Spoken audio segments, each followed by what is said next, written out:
जब एक नवजात शिशु की गर्जना ने देवताओं के राजा इंद्र को भी थर्रा दिया, तब उसे मेघनाद का नाम मिला।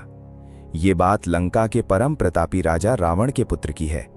उस शिशु का जन्म होते ही उसने ऐसी भीषण गर्जना की कि पूरा ब्रह्मांड हिल उठा। उसकी ये आवाज किसी साधारण बच्चे की किलकारी नहीं थी, बल्कि बादलों के गरजने जैसी थी, इतनी प्रचंड कि स्वयं इंद्र भी विचलित हो उठे। इसीलिए उसका नाम मेघनाद रखा गया, यानी मेघों जैसा नाद करने वाला।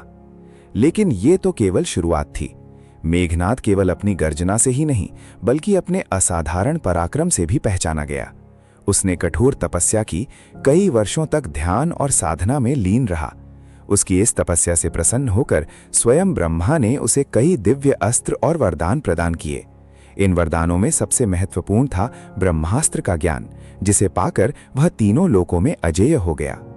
और फिर आया वो दिन जब उसने अपने नाम को सही मायने में सार्थक किया। एक बार उसने अपनी अद्भुत मायावी शक्ति और अस्त्रों के बल पर स्वर्ग पर आक्रमण कर दिया। वहां उसका सामना स्वयं देवताओं के राजा इंद्र से हुआ। एक भीषण युद्ध छिड़ गया, जिसमें मेघनाद ने अपनी रणनीति और कौशल से इंद्र को पराजित कर दिया। सोचिए, जिसने पूरे स्वर्ग पर राज किया, उसे एक राजकुमार ने बंदी बना लिया। इंद्र की ये पराजय देवताओं के लिए एक अपमान थी।